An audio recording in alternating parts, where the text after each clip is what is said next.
আমার অনুরোধ, শেষ সময়টা বাপ চাচা বয়স্করা সারাদিন তসবি পড়েন, জিকির করেন, সুবহানাল্লাহ, আলহামদুলিল্লাহ, আল্লাহু আকবার, লা ইলাহা ইল্লাল্লাহ, ইস্তিগফার পড়েন, আস্তাগফিরুল্লাহ আস্তাগফিরুল্লাহ, দুরূদ শরীফ পড়েন সাল্লাল্লাহু আলাইহি ওয়াসাল্লাম।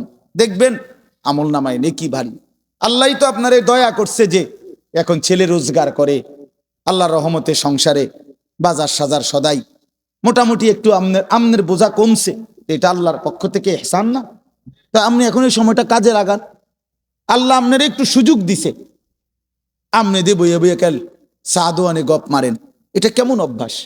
এই জন্য আমি চাচাদেরকে বললাম, যুবক ভাই তোমাদের জন্য শেষ কথা হইল, নওজোয়ান সাথী আবারও বলছি, ইনশাআল্লাহ তোমরা যদি সঠিক সিদ্ধান্ত এখন নিতে না পারো, মনে রাখো আগামী দিনে ইমানের যুদ্ধে ইসলামের পক্ষে তুমি আগাইতে পারতাম। তো প্রথম যখন ইসরাফিল ফু দিবে বললাম সব ভাঙ্গা চুইরা শেষ, মাটির নিচে চলে যাবে। দ্বিতীয়বার আবার আল্লাহ তাআলা একটা নির্দিষ্ট সময় পরে আল্লাহ বলবেন আবার ফু দাও। তো আবার ফু দিলে ইসরাফিল জমিনে আবার ভূমিকম্প শুরু হবে। এবার জমিনের তলদেশে ওই আদম আলাইহিস সালাম থেকে নিয়ে এই পর্যন্ত কিয়ামত পর্যন্ত যত কিছু মাটির নিচে সব মাটির উপরে উঠে আসবে। যত কিছু বুঝেন নাই, মানে শুধু মানুষ না, যত কিছু, যত মাটি ছাড়া যত কিছু একে সব উপরে আসবে। হীরা মণি মুক্তা স্বর্ণ রৌপ্য টাকা পয়সা ধন দৌলত অর্থ সম্পদ সব, হ্যাঁ এটাই হাদিস, সব মাটির উপরে উঠবে। ইজা জুলজিলাতিল আরদু জিলজালাহা, আল্লাহ বলেন দ্বিতীয় ফুৎকারে যখন জমিনে ভূমিকম্প হবে, ওয়া আখরাজাতিল আরদু আসকালাহা, জমিন তার তলদেশ থেকে সব কিছু উপরে উঠাই দিবে। উপরে উঠাই দিলে আশ্চর্যের কথা হইল, নবীজি বলছে টাকা পয়সা অর্থ সম্পদ স্বর্ণ রৌপ্য এগুলো কথা বলবে। বিশ্বাস করে এগুলো কথা বলবে।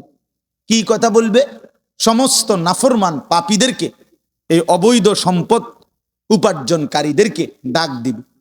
হাদিসে আছে, নবীজি বলছে এই টাকা পয়সা অর্থ সম্পদ মাটির উপরে স্তূপ, স্বর্ণরৌপ্য হাসরের মাঠ, তো এরা ডাকবে, স্বর্ণই ডাক দিবে আর কি, রৌপ্যের খনি ডাক দিবে, এই না সারেক, চোর তুই কই এদিকে, এদিকে এদিকে, এই ডাকাত এদিকে, সুদখোর হারামখোর কিস্তিখোর এদিকে, তোর বহুত টাকা দরকার ছিল, এখন নে যা লাগবে এখন নে, হারামখোর এখন নে। হ্যাঁ হ্যাঁ হাদিস, এটা আমি জলজ্জন্ত হাদিস, তাফসীর ইবনে কাসির আছে, এভাবে ডাক দিবে। আল্লাহ রাসূল বলছে স্বর্ণ রৌপ্য টাকা পয়সা ডাক দিবে, আইনা কাতিউ রিহমিন, হে আত্মীয়তার সম্পর্ক ছিন্নকারী এদিকে, এই বেঈমান এদিকে, আপন চাচার সম্পদ, ভাইয়ের সম্পদ, বোনের সম্পদ, ফুফুর সম্পদ, স্ত্রীর সম্পদ বঞ্চিত করছিলি এই দুনিয়ার জন্য, এখন নে কি পরিমাণ দরকার। এই কোরআন শরীফ আছে, ওয়াকাল আল ইনসানু মা লাহা, লোকেরা তখন বলবে যে হায় এটি এরম করে কা, বুঝেন না? কি বা এটা গীতা, এটি দিয়ে কথা কয়, স্বর্ণ রৌপ্য টাকা পয়সা দিয়ে কথা কয়, কি ডাকাডাকি করে, তার মানে কেউ তো আর কিছুই নিবে না, নিবে তুই আর টেহা দিয়া কিনবে, সোরে এখন আর টাকা দিয়ে করবে কি? তো আল্লাহ তাআলা বলেন ওয়াকাল আল ইনসানু মা লাহা, মানুষ বলবে হায় এটা কি হলো, এমন করতেছে কেন?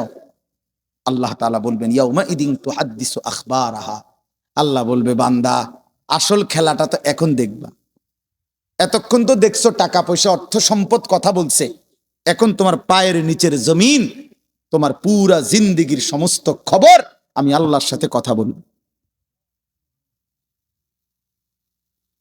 আমি আপনাদের কারো মনে আসেনি কোন হুজুরের বয়ানে, যেই কোনো হুজুর, আপনারা অনেক সময় অনেক ওলামায়ে কেরাম বলে যে ভাই মনোযোগ দিয়া বসেন, সবাই বসেন, এই মাটি একদিন হাসরের ময়দানে সাক্ষী দিবে, কয় না এরকম ওয়াজের মধ্যে, এই যে কোরআন শরীফের আয়াত, এই মাটি একদিন সাক্ষী দিবে যে মাওলা আমি মাটির উপরে রাত গভীরে আপনার এই বান্দা আপনার কালাম, আপনার কোরআন, আপনার বন্ধুর হাদিস শুনেছে, এক ফোঁটা চোখের পানি ফেলছে, আপনারে ভয় করছিল, ভয় করছিল,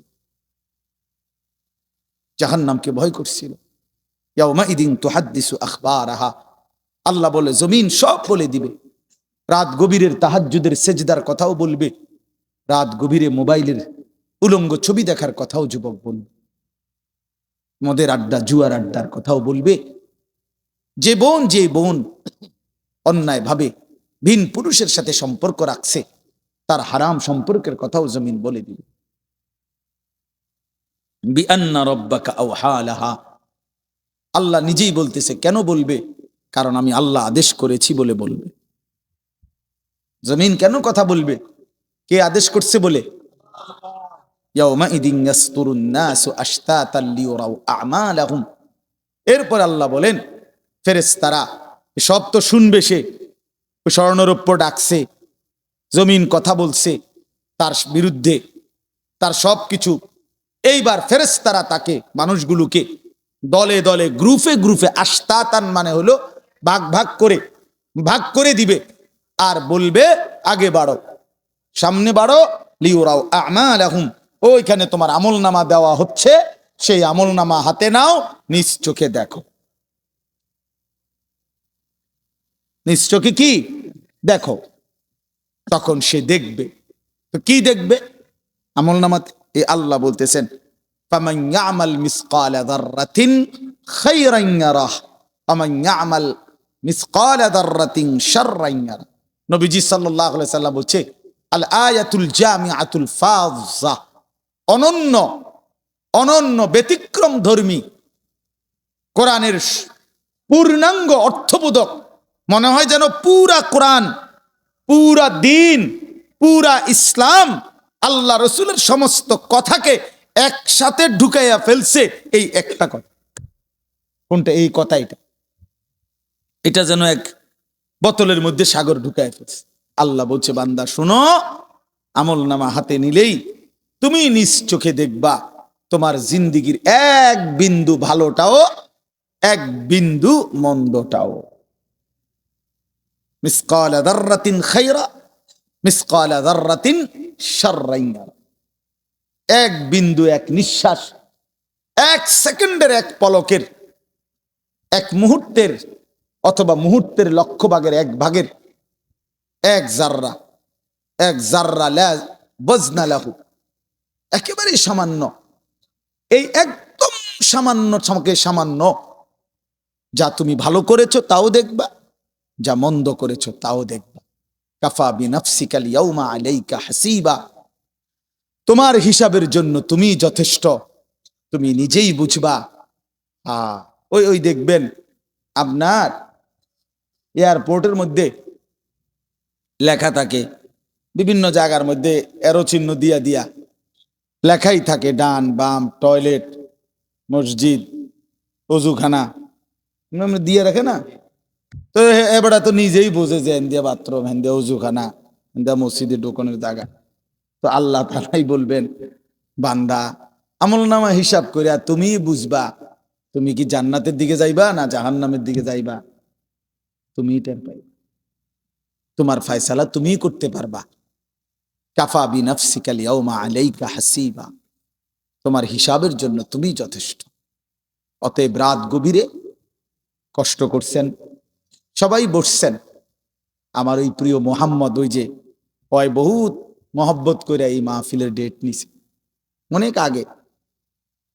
তো আমারও আসার সুযোগ হইল, আমিও আসলাম। আমার অনেক মহব্বতের সাথীরা, বন্ধুরা আসছে। আপনাদের জন্য আমি দোয়া করি, আপনারাও আমার জন্য দোয়া করবেন। সবাই মিলে ভালোবেসে, ভাই আমার শেষ কথা এটাই, বয়স্ক বাবা চাচারা, আপনারা আপনাদের এই শেষ সময় কবরের ফিকির করেন। বিড়ি সিগারেটের অভ্যাস যাদের, ছেড়ে দেন বাবা, আমার অনুরোধ, রাগ হইয়েন না। আপনি হিম্মত করলে পারবেন চাচা। বিড়ি সিগারেট আগুন, আগুন কোনো মানুষের প্রিয় হইতে পারে না। 2 নাম্বার, না ঠিক কইও না, রাখো। বিড়ি সিগারেট দুর্গন্ধ, দুর্গন্ধ কোনো সুস্থ স্বাভাবিক, পেশাব পায়খানার দুর্গন্ধ কোনো স্বাভাবিক মানুষের প্রিয় হইতে পারে না। ঠিক বিড়ি সিগারেটও দুর্গন্ধ, দুর্গন্ধ কোনো মানুষের, স্বাভাবিক মানুষের কাছে পছন্দনীয় হইতে পারে না। এটা আপনার অসুস্থতা, আপনার এটা অসুস্থতা, আপনার মানসিক বিকৃতি এটা। নাহলে আপনি দুর্গন্ধকে নিয়ে প্রতিনিয়ত নাকে মুখে ঢুকাইতেছেন, আগুনকে প্রতিনিয়ত নাকে মুখে ঢুকাইতেছেন, এটা তো অগ্নি পূজকের চিহ্ন হইতে পারে, ইমানদারের চিহ্ন হইতে পারে। আর আমার একটা কথা শেষ, চাচার আর রাগ হইয়েন না, আপনাদেরকে বলি, 60 বছর 70 বছর 50 বছর যারা বিড়ি সিগারেট খাইয়া খাইয়া জীবন শেষ করলেন, আচ্ছা কবরে যাওয়ার পরে যদি ফেরেশতা বলে, মনে করেন একটা চিন্তা করেন না, কবরের ফেরেশতা যদি বলে চাচা আমনে আমি দেখছি আমনে আসলে বুড়া বয়স পর্যন্ত আগুন ছাড়া আমনে থাকতে পারতেন না, সকাল দুপুর বিকাল রাত্রে নাকে মুখে আমনে আগুন ঢুকান লাগতো, আগুন ছাড়তে হইতো, তো যেহেতু আপনি আগুন ছাড়া থাকতে কষ্ট হবে আমিও ভাবছি, এই জন্য ফেরেশতা বলবে চাচা আপনার সুবিধার্থে আপনার কবরে আগুন লাগাই দিলাম, যেহেতু আপনি আগুন ছাড়া থাকতে কি হবে কষ্ট, এইটা মনে করে। তাইলে এখন বলেন, যদি লজ্জা থাকে ছেড়ে দেন, যে বেড়ায় দূরে হুজুর তুই বেড়া আমার এত বড় কথা করি, যা খাইলাম না। আমি এক জায়গায় মাহফিলে গেছি, এরকম বয়ানের পরে বয়ানের মধ্যে এক বয়স্ক লোক মাহফিল চলাকালীন অবস্থায় এই বলতেছে আজগা বিড়ির জান শেষ, আজগা বিড়ির জান শেষ, তো ছেড়ে দেন। এটা একটা ফালতু অভ্যাস, চা দোকানের আড্ডা, টেলিভিশন নাটক সিনেমা দেখার আড্ডা ছেড়ে দেন। আমার অনুরোধ, শেষ সময়টা বাপ চাচা বয়স্করা সারাদিন তসবি পড়েন, জিকির করেন, সুবহানাল্লাহ, আলহামদুলিল্লাহ, আল্লাহু আকবার, লা ইলাহা ইল্লাল্লাহ, ইস্তিগফার পড়েন, আস্তাগফিরুল্লাহ আস্তাগফিরুল্লাহ, দুরূদ শরীফ পড়েন সাল্লাল্লাহু আলাইহি ওয়াসাল্লাম, দেখবেন আমলনামায় নেকি ভারী। আল্লাহই তো আপনারে দয়া করছে যে এখন ছেলে রোজগার করে, আল্লাহর রহমতে সংসারে বাজার সাজার সদাই মোটামুটি একটু আমনের বোঝা কমছে, এটা আল্লাহর পক্ষ থেকে ইহসান না? তা আপনি এখন এই সময়টা কাজে লাগান, আল্লাহ আপনার একটু সুযোগ দিছে, আমনে দিয়ে বইয়ে বইয়ে কাল সাদোয়ানে গপ মারেন, এটা কেমন অভ্যাস?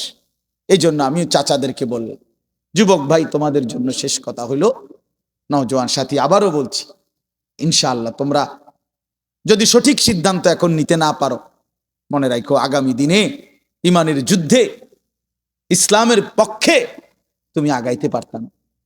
যদি তুমি চরিত্রহীন হও, নষ্ট হও, নারী, নেশা, মদ, জুয়া, মোবাইলের অশ্লীলতা, বেহায়াপনা, এটাই যদি তোমার জীবন হয়, এজন্য আমি হাত জোর করে অনুরোধ করলাম, তোমরা নওজোয়ান সাথী নামাজ পড়ো, পারবা তুমি হিম্মত করলেই পারবা, ইনশাআল্লাহ তুমি চেষ্টা করলেই পারবা।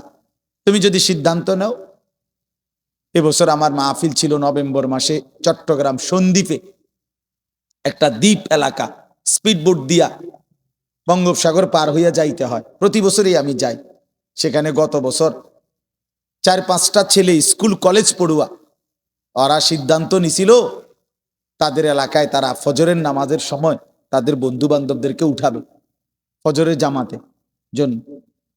ছেলেগুলো আমার এবার মাহফিল করছে, তারা ফজরবাদ মাহফিল, তাকে মাহফিলে হয়েছে ফজরবাদ, মানে আমি রাতে যেই প্যান্ডেলে ওয়াজ করছি ওই প্যান্ডেল তারা আবার হ্যাগোর থেকে কইয়া লইছে ফজরের পরের জন্য, বুঝছিনি? মানে এইটাই হ্যাগো প্যান্ডেল, তবে হ্যাগো মাহফিল হবে কখন? ফজরবাদ, ফজরবাদ। তো আমি তো রাত্রে ওইখানে থাকতে হয়, কারণ রাতে স্পিডবোট দিয়ে আসা যায় না, সিস্টেমে থাকতে হয়। ফজরবাদ তারা আম করে শুনাইছে আমার সামনাসামনি, যে এই 4-5টা ছেলে একটা বছর মেহনত করে আল্লাহর দয়ায়, যুবক কি না পারে আলহামদুলিল্লাহ, 4,500-এর মতো ছেলে, তাদের হিসাবে এখন কিশোর তরুণ যুবক প্রতিদিন ফজরের নামাজ জামাতে পড়ে। কি কোন রফিক ভাই, কি আজীব কথা বলেন, কি ফিকির! তাহলে এক নওজোয়ান হিম্মত করলে অনেক কিছু করতে পারে। এই সমাজে যদি ছেলেগুলো নিয়ত করে ঘরে ঘরে মদ জুয়া ঢুকাই দিবে, পারবে। যুবক চাইলে এটাও পারবে, যুবক চাইলে চরিত্রহীনতার সয়লাভ ভাষায় দিতে পারবে। আবার যুবক যদি চেষ্টা করে তাইলে প্রতিটা ঘরে ঘরে আল্লাহর কোরআনও পৌঁছায় দিতে পারবে।